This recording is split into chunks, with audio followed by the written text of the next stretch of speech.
여러분 안녕하십니까? 예수님 때문에 좋은 일이 있을 것입니다. 제가 오늘 여러분들에게 인터넷으로 말씀드리는 것은 왜 이 세상이 이렇게 시끄러운가? 요즘 시끄러운 것 중에 신천지도 있고 정광훈 목사도 있는데 어떻게 이분들이 이만희 씨나 정광훈 씨가 지도자 역할을 할 수 있는가? 혹은 교단을 만들 수 있는가? 이것에 대해서 한번 생각해 보도록 하겠습니다. 성경을 보면 어떤 지도자가 나오고 선지자가 나오는 데 있어서 그 성경에 근거되는 성경절은 거의 동일한 성경 구조를 가지고 그 사람들이 선지자가 되고 목사가 되고 지도자가 되는 것을 볼 수 있죠. 그리고 기독교인들이 광신적으로 그 사람들을 따르게 될 때, 그 사람들이 나를 따르다고 얘기할 때 이용하는 성경 구절은 거의 공통적이라는 겁니다. 그래서 오늘 저는 그런 몇 가지 성경절을 찾아볼 것이고요. 종교적 지도자가 되어가는 그 패턴을 여러분들에게 한번 설명해 드리고자 합니다.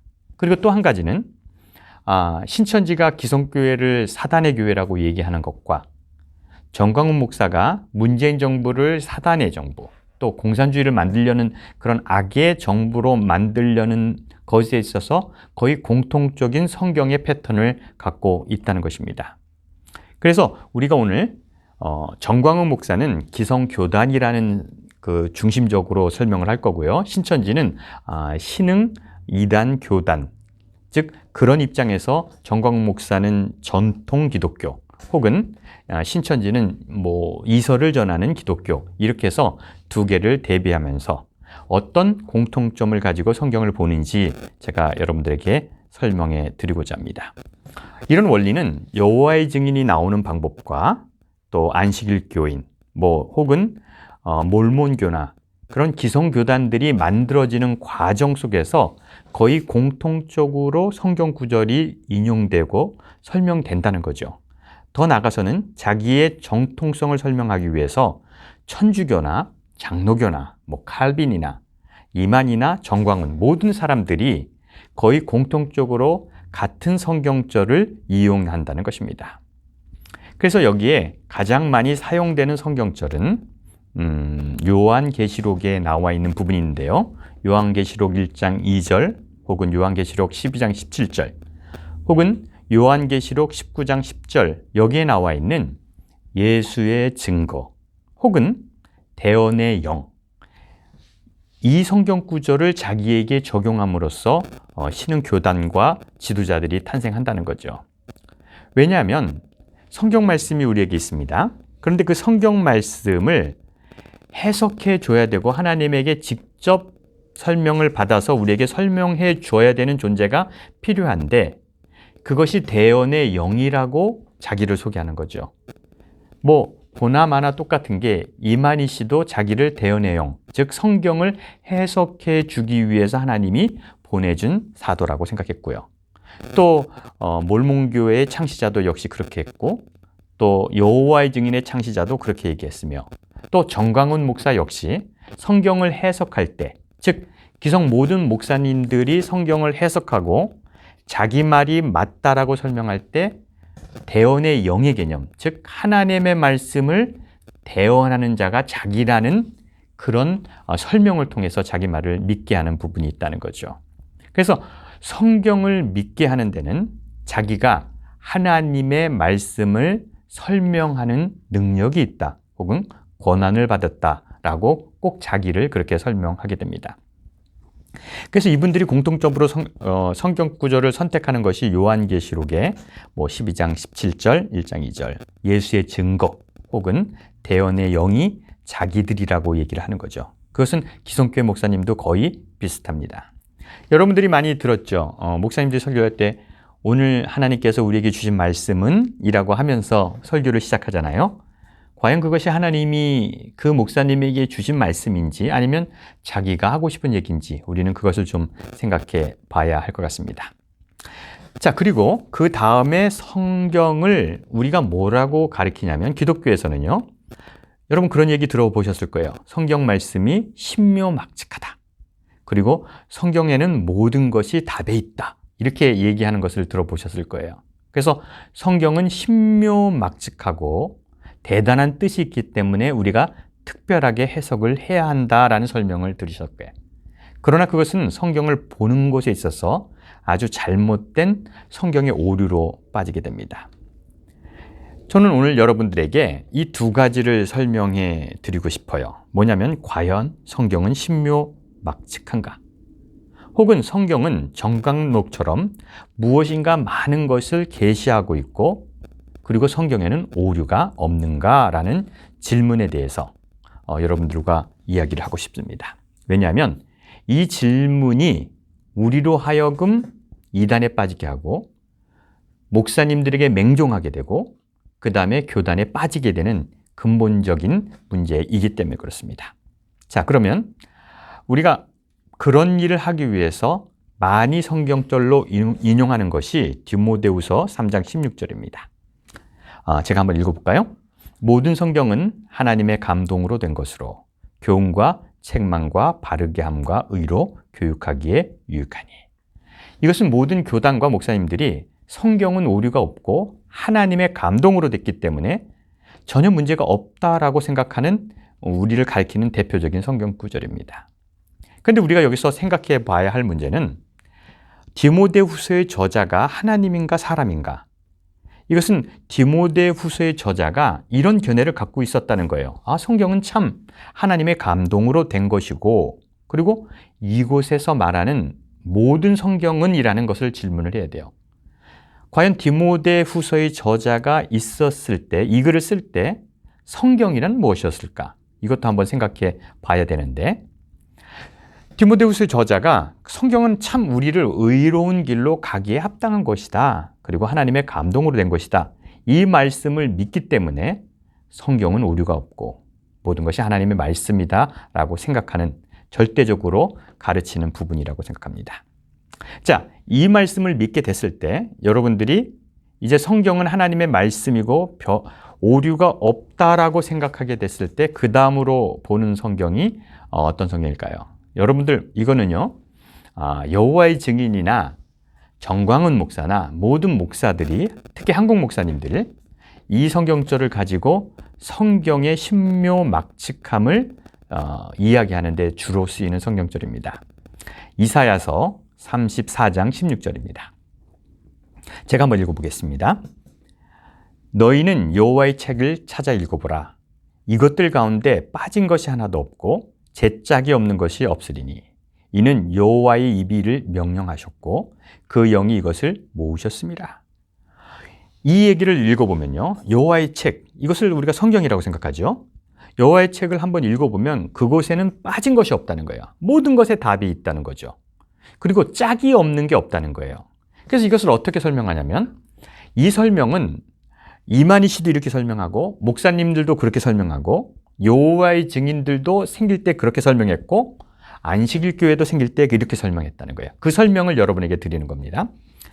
여호와의 책 성경에는 빠진 것이 없다는 거죠. 그래서 모든 것에 답이 있다라고 설명하는 것이고요. 그 다음에 짝이 있다는 것은 뭐냐면 우리가 창세기를 읽다가 해석이 안 되면 성경 어딘가에 그 짝이 있어서 그 짝을 찾으면 성경은 답을 찾을 수 있어서 모든 것에 성경절에 짝이 있다는 거예요. 그래서 여러분들이 성경을 모르면 어떤 사람이 이해가 안 가요? 그럼 어떤 사람이 이 짝은 여기 있어요.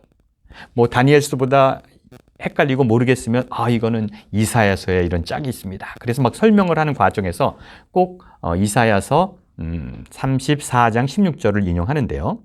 제가 이 설명은 여러분들에게 조금 자세히 드려야 할 것 같아요. 왜 이 성경을 적용하는 것이 잘못됐는가?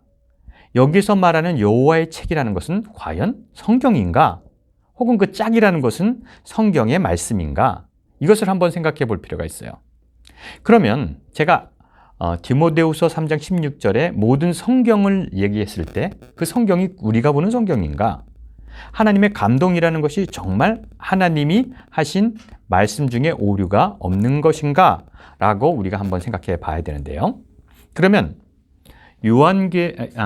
이사야서 그 34장 16절의 말씀을 여러분들에게 읽어드렸는데 15절의 말씀을 좀 읽어드리겠습니다. 15절입니다. 부엉이가 거기에 깃들이고 알을 낳아 까서 그 그늘에 모으며 솔개도 각각 제 짝과 함께 거기에 모이니라. 이상하지 않습니까? 우리가 16절에는 성경 말씀을 얘기하는 것 같은데 15절에는 부엉이가 짝이 있다는 거예요. 솔개도 그 짝이 있다는 거예요. 그러면 이 성경절이 여러분들이 성경의 오류와 성경에는 모든 짝이 있다는 설명을 한 것이 아니라 어떤 상황인지 여러분에게 설명해 드리겠습니다. 성경에는 유대인들이 가장 싫어하는 족속 중에 에돔 족속이 있어요.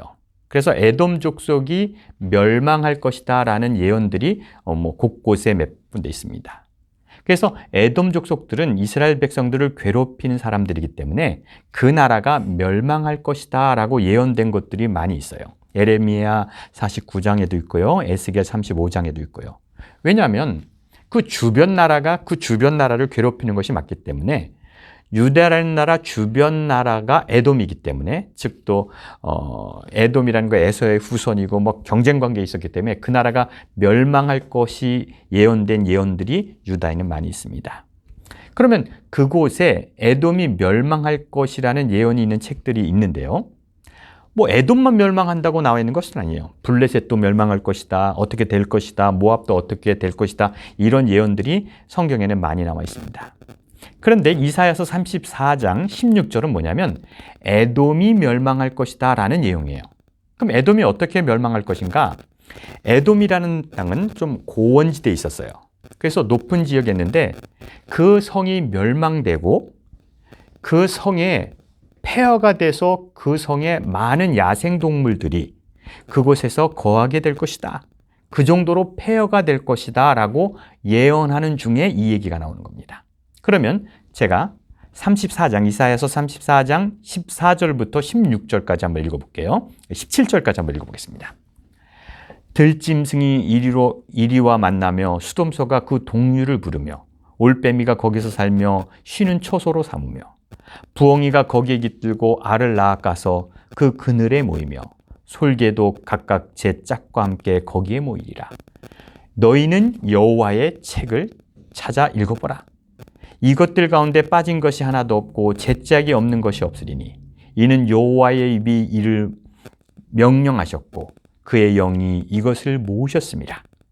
여호와께서 그것들을 위하여 제비를 뽑으시며 그의 손으로 줄을 띠고 그 땅을 그것에게 나누어 주셨으니 그들이 영원히 차지가 되며 대대로 거기 살리리라. 그 짝이 되는 동물, 그 동물들이 그 땅을 영원히 차지하게 되면서 야생동물들이 짝을 지어 살 곳들이 될 것이라는 예언이에요. 그러면 너희는 여호와의 책을 찾아보다라는 그 말은 성경책이 아니라 그 사람들이 갖고 있는 에돔이라는 나라가 멸망돼서 폐허가 될 것이라는 책을 찾아보라라는 말이죠. 그것들 가운데 빠진 것이 없어요. 에돔이 멸망할 것에 대한 예언 중에 빠진 것이 없이 다 그렇게 이루어질 것이고 그리고 짝이 없는 것이 없어요. 뭐냐면 야생동물들이 혼자 거하지 않아요. 부부가 쌍쌍이 거하는 그만큼의 폐허가 될 것이에요. 그것이 왜 이렇게 됐는가? 그것을 여호와의 입이 이를 명령했다는 거예요. 그렇게 명령했기 때문에 그렇게 됐고 여호와의 영이 즉 동물의 쌍쌍이 짝들을 다 여호와의 영이 모았기 때문에 그렇게 됐다는 거예요.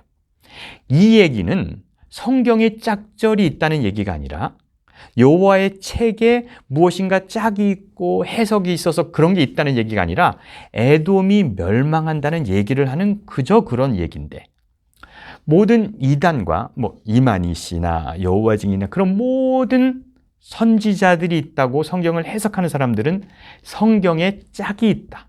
그래서 이렇게 해석하고 저렇게 해석해서 사람들을 미혹한다는 거죠. 그러면 여러분들이 이제 이사야서 34장을 이해하셨다면 이 이야기는 성경에 무슨 짝이 있고 신묘막측한 해석이 필요하다는 게 아니에요. 여기서 제가 여러분들에게 한 가지 결론부터 말씀드리고 싶은 건 뭐냐면요. 사람은 말입니다. 자기가 보고 싶은 것만 본다는 거 아시죠? 여러분들 고릴라 시험이나 이런 것들에서 다 아시겠지만 아무리 많은 것이 있어도 우리가 많은 것을 다 보는 게 아니라 자기가 보는 것만 보이는 거예요. 보기 싫은 건 안 보이는 거예요. 마찬가지로 성경을 찾다 보면 말이에요. 성경에서 짝을 찾다 보면 내가 보고 싶은 거는 다 보이게 돼 있습니다. 그래서 이만희 씨도 정광훈 씨도 여호와의 증인, 몰몬교회나 켈빈이나 마틴 루터나 모든 사람들은 성경에서 보고 싶은 것만 보고요. 그렇기 때문에 그것을 가지고 믿고 나가는 그런 맹점이 있다는 겁니다. 그래서 성경을 보는 사람도 역시 자기가 보고 싶은 것만 보고 보이는 것만 보이는 거예요. 전체적으로 보는 것이 아닙니다. 그래서 많은 경우에 있어서 틀린 것을 보면서 자기가 옳은 것을 봤다라고 생각해야 합니다. 우리가 먼저 버려야 될 것은 뭐냐면요. 저는 왜 이만희 씨의 그런 교회와 정광훈 씨를 따르는 이런 무리들이 왜 이런 길에 빠지게 되는가라는 생각의 근본적인 문제는 기독교가 온 세상을 지배하면서 한 2000년 이상을 지배하면서 성경에는 오류가 없다라고 생각하게 만든 것에서 있다고 생각해요.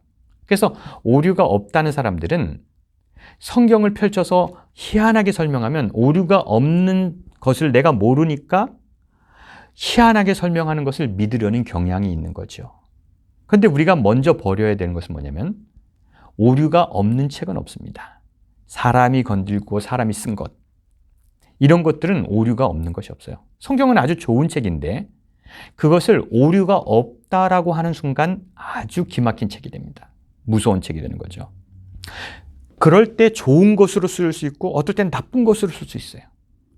성경책을 가지고 좋은 데 쓰고 싶은 사람은 좋은 데 쓸 수 있지만 나쁜 곳에 쓰는 사람은 나쁜 데 쓸 수 있는 근거가 거기서 발생합니다. 자, 그러면요. 가장 중요한 것은 무엇이냐? 성경을 보는 데 있어서 우리는 절대 나쁜 쪽으로 쓰지 않아야 된다는 거죠. 그 나쁜 쪽은 뭐냐면 그 성경을 가지고 내 말이 옳다라고 증명하기 위해서 쓰는 것은 다 나쁜 것입니다. 이만희 씨가 나쁘고 여호와의 증인의 선지자가 나쁘고 안식일교회 선지자가 문제가 있고 이런 얘기를 제가 하는 이유는 뭐냐면 그들은 성경을 보면서 자기가 생각했던 것이 맞다라는 것을 증명하기 위해서 설명하는 거예요. 이만희 씨는 자기가 하나님의 대리자라는 것을 증명하기 위해서 성경을 봤고 정광훈 목사는 문재인 정부가 공산주의라는 것을 보기 위해서 성경을 봤어요. 그리고 자기가 하는 일이 옳다는 것을 설명하기 위해서 성경을 보는 것인데 성경을 나쁘게 보는 것은 자기의 생각을 성경으로 증명하라는 모든 해석은 나쁜 겁니다. 그래서 성경은 내가 보고 싶은 대로 보기 때문에 절대로 여러분의 생각을 성경에서 찾을 수 있는 것이 아니에요. 우리는 더러 성경에서 하나님의 뜻을 찾을 수 있겠죠. 하나님의 큰 뜻을 찾을 수 있을지 모르지만 여러분이 믿고자 하는 것을 찾을 수 있는 것은 성경이 아닙니다. 그러면 제가 이렇게 성경을 마음대로 해석하지 말아야 된다는 것, 신묘막측한 이 말씀을 그렇게 해석하지 말아야 되는 것을 성경으로 증명할 수 있죠. 그러니까 저도 이렇게 증명하면 안 되는데 그 반대급부로 제가 한번 이렇게 증명을 하겠습니다. 베드로후서 3장 16절, 제가 이것은 잘못하는 것은 알지만 내 말이 옳다는 것을 성경으로 증명해 볼 수 있다는 것을 증명하기 위해서 이 증명을 해볼게요. 베드로후서 3장 16절에 또 모든 편지에도 이런 일에 관하여 말하였으되 그 중에 알기 어려운 것이 더러 있으니 무식한 자들과 굳세지 못한 자들이 다른 성경과 같이 그것도 억지로 풀다가 스스로 멸망하느니라. 그럼 여러분들이 성경을 억지로 풀다가 멸망한다는 얘기도 있어요. 그럼 이 성경 근거로 가지고 여러분들에게 말한다면 억지로 성경을 해석하지 않고 또 그것은 멸망으로 가는 길이다 라고 설명할 수 있어요. 이것도 잘못된 설명이에요. 제가 잘못 설명하는 겁니다. 왜냐하면 적용을 그렇게 했기 때문에 내 말을 증명하기 위해서 이 성경절을 썼기 때문에 잘못하는 것이지만 성경은 지금 당장 제가 어떤 교회를 만들고 혹은 제가 대언의 영이 될 수 있는 근거를 성경에서 찾으려면 저도 찾을 수 있을 거예요. 그렇기 때문에 무엇인가 여러분들이 믿고자 하는 것을 증명하기 위해서 성경을 보는 것은 그만큼 잘못된 것이다. 제가 그 말씀을 드리고 싶어요.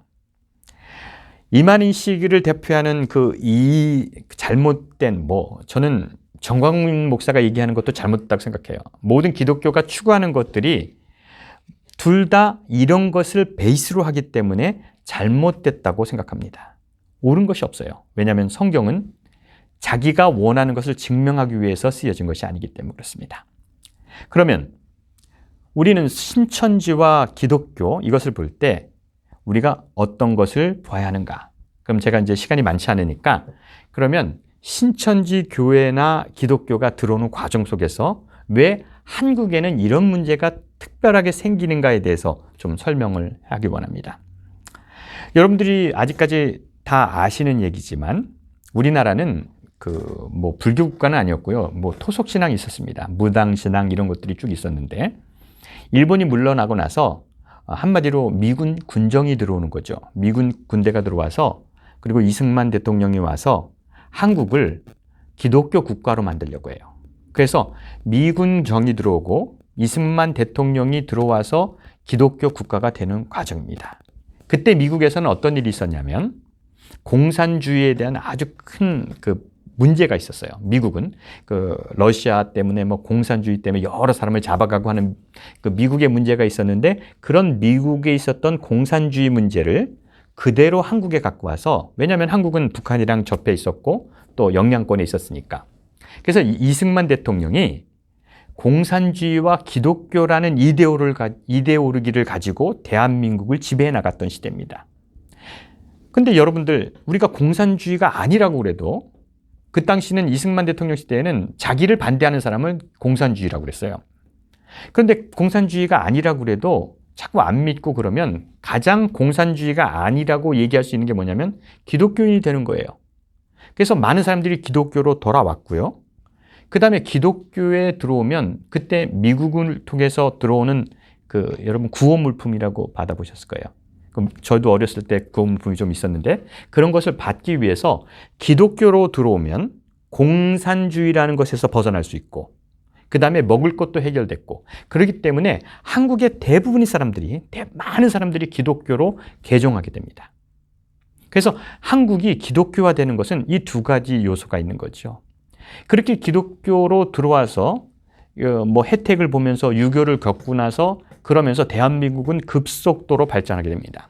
박정희 대통령에 의해서 경제성장이 하게 되는데 그 경제성장을 하면서 대한민국이 축복에 대한 신앙, 여러분들 조영기 목사의 삼박자 신앙, 축복, 상박자 축복 이래서 기독교를 통해서 부자가 많이 나오고요. 많은 사람들이 그러니까 복을 받는 개념이 발생하는 거죠. 그래서 교회에 나오면 복을 받고 하나님의 축복이라고 생각해서 많은 교회들이 생겼어요. 그거 대표적인 게 여의도 순복음교회, 그런 교회, 소망교회 이런 교회 교인들이 많이 생기게 되고 복을 받았다는 실질적인 증거가 있게 되는 거죠. 그래서 그때 아주 박정희 대통령 시대 때 교회 성장과 함께 기독교는 부흥기를 맞이합니다. 그런데 그런 일이 있는 과정에서 복을 받아야 되는데 기독교에 나오면 복을 받아야 되는데 별로 복을 못 받고 여전히 못 사는 기독교인들이 있어요. 이런 분들이 어디로 빠지게 되냐면 박태선, 신앙촌 아시죠? 신앙촌이나 그 다음에 문성명, 통일교회, 구원파 이런 데로 빠지게 되는 거예요. 그래서 기독교에는 두 가지 부류가 생깁니다. 교육도 많이 받고 돈도 많이 받고 사회적 지위가 높아가는 그런 기독교에 진짜 축복받았다고 생각하는 무리들. 혹은 이쪽은 어떠면 하나님은 믿긴 믿지만 자기네는 보기에서 좀 소외된 사람들. 그래서 좀 가난하고 힘들게 사는 사람들이 이쪽으로 모이게 돼서 그런 한쪽의 무류가 생기게 돼요. 이런 사람들은 뭐를 생각하면 실적인 복보다는 영적인 것을 추구하게 되는 거죠. 영적인 것을. 그래서 성경을 해석하고 깊이 있게 들어가고 특별한 말씀을 좋아하고 또 말세론. 즉 지금은 어렵지만 마지막 때가 됐으므로 이제 우리가 그때는 복을 받을 것이고 그때는 우리는 특별한 사람이 될 것이고 그 다음에 12지파 14만 4천 성경 해석은 다 똑같습니다. 그렇게 될 것이고 우리는 특별한 사람이다. 왜냐? 지금 가난해도 지금 힘들어도 우리는 12지파에 속했구나. 이렇게 해서 그렇게 믿음을 영위하는 그룹들이 생기는 거예요. 그것이 지금 이만희 씨를 통해서 생기는 신천지의 그룹의 맥락, 뿌리라고 볼 수 있고요. 김사만 목사의 그런 교회 아들을 세속하고 이런 것들 축복받았잖아요. 그 교회들은 사랑의 교회인가요? 어느 교회는 목사님이 우리 교회는 하나님의 은혜로 대학을 졸업한 분들이 80%, 90%가 넘다. 다 잘 산다. 이런 부류들이 생기는 거죠. 그래서 기독교의 두 부류가 생기는 거예요. 그래서 기독교가 양분화돼서 발전하면서 항상 말세론, 종말론은 이쪽에서 나타나는 거고요. 이쪽에서는 이것을 좀 무시하는 투로 바라보게 되는 거죠. 그러면 이렇게 되는 것들 중에 기독교가 너는 옳고 너는 나쁘고 이런 개념이 아니라 이런 실수를 하게 되는 이유는 무엇일까? 왜 사회적 물의를 일으키면서도 그 일을 하는 이유는 무엇일까? 이것을 생각해 봐야 돼요. 분명히 교회 세습이나 그 교회를 자기 아들에게 김사환 목사님도 그런 일을 하는 것은 말도 안 되지만 그런 일을 하는 데 있어서 어떻게 뻔뻔스럽게 그런 일을 할 수 있는가? 정광훈 목사가 사람들을 모이라고 하고 하나님의 말씀이라고 하고 자기가 하나님의 계시를 들었다고 하는 일들이 어떻게 이루어질 수 있는가라는 근거는요 똑같다는 겁니다. 이만희 씨가 주장하는 것과 정광훈 씨가 주장하는 것과 김상환 목사가 자기 아들을 세습으로 넘겨주는 것도 근거는 똑같아요. 하나님의 말씀이라는 거죠. 하나님의 말씀이고 자기가 받은 계시 두 가지. 하나님이 원하신다는 것. 하나님이 자기에게 그 말씀을 하셨다라는 근거를 통해서 그들은 사람들을 움직입니다. 그런데 저는 여러분들에게 성경을 많이 읽다 보면 알게 되는 것을 꼭 말씀드리고 싶어요. 성경은 이만희에게 혹은 정광훈 목사에게, 김사만 목사에게 그들의 이익을 위해서 특별한 계시를 내려주지 않습니다. 그리고 그들의 어떤 행동하는 것에 대해서 성경이 그것에 뒷받침되는 성경 구절은 한 군데도 없습니다. 그건 그렇게 해석할 수 없습니다. 왜? 성경은 그렇게 쓰여지지 않았기 때문에 그렇습니다. 성경 말씀을 가만히 보면 이런 말씀이죠. 우리가 성경을 많이 보고 예수님의 생애를 보고 바울의 삶을 보면서 우리가 알 수 있는 것은 무엇이냐면 그런 계시받았다는 것, 절대적이라는 것, 그것밖에 없다라고 얘기하는 그 종교가 틀렸다는 거예요. 그래서 예수님은 그것에 대해서 자유하라는 거예요. 그것에서 나오라는 거죠. 계시를 받아서 하나님의 음성을 듣는다는 그런 그 제사나 제사장 선지자들이나 이런 얘기에서 벗어나라는 거죠. 사도 바울의 얘기도 마찬가지입니다. 사도 바울은 무슨 얘기를 합니까? 자유하라는 거죠. 종교에 얽매이지 말라는 거죠. 그 말인즉슨 그 어떤 교단의 교리와 어떤 목사의 얘기와 그런 얘기들은 하나님의 말씀일 수 없다는 것입니다. 저는 여러분들에게 이런 말씀을 드리고 싶어요. 어떤 일이 진행됐을 때 이것이 하나님의 뜻인지 아닌지 모를 때가 있어요. 여러분 헷갈릴 때 있죠. 도대체 저것이 하나님의 뜻일까? 그럴 때 우리가 생각해야 될 기준이 있습니다. 어떤 목사님이 저에게 와서 이런 질문을 했어요. 우리 교회는 꽉 차지 않는데 목사님이 교회를 짓자고 한다고. 교회를 짓자고 하는데 이것이 하나님의 뜻입니까? 라고 질문하는 목사님이 있었어요. 그때 제가 뭐라고 대답했겠습니까? 그걸 제가 어떻게 합니까? 저는 알지 못하죠. 이것이 하나님의 뜻인지 아닌지 모를 때 우리는 무엇이 하나님의 뜻인지 아닌지 모를 때 생각해야 될 것은 뭐냐면 그 일을 했을 때 누가 좋을까라고 생각하면 알 수 있어요. 교회를 짓는 것이 하나님이 좋으실까요? 그 목사가 좋을까요? 교단이 좋을까요? 그것은 간단합니다. 하나님이 좋은 것은 우리가 몰라요. 그러나 교회가 좋은 것, 목사가 좋은 것은 우리가 알 수 있습니다.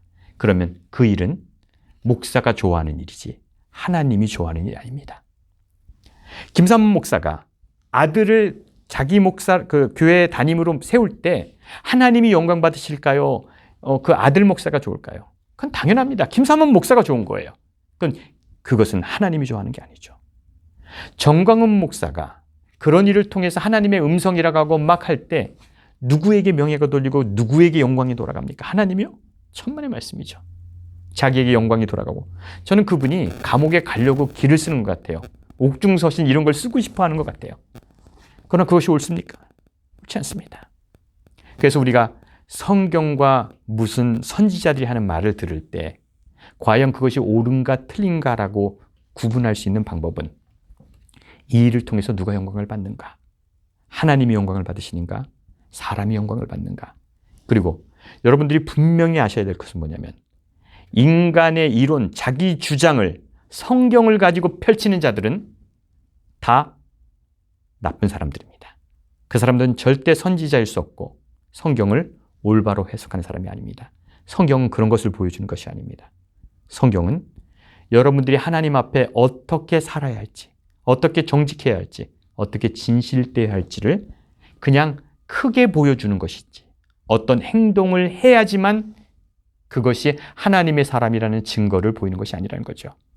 그래서 그렇게 주장하는 사람들에 의해서 기독교는 수많은 인디안들을 죽였고, 그런 목사들의 지도에 따라서 수많은 노예들에게 못을 짓을 했고, 십자군 전쟁이라는 걸 통해서 수많은 이슬람 사람들을 죽였어요. 그것은 하나님의 음성이 아니라 사람의 말이었다는 거죠.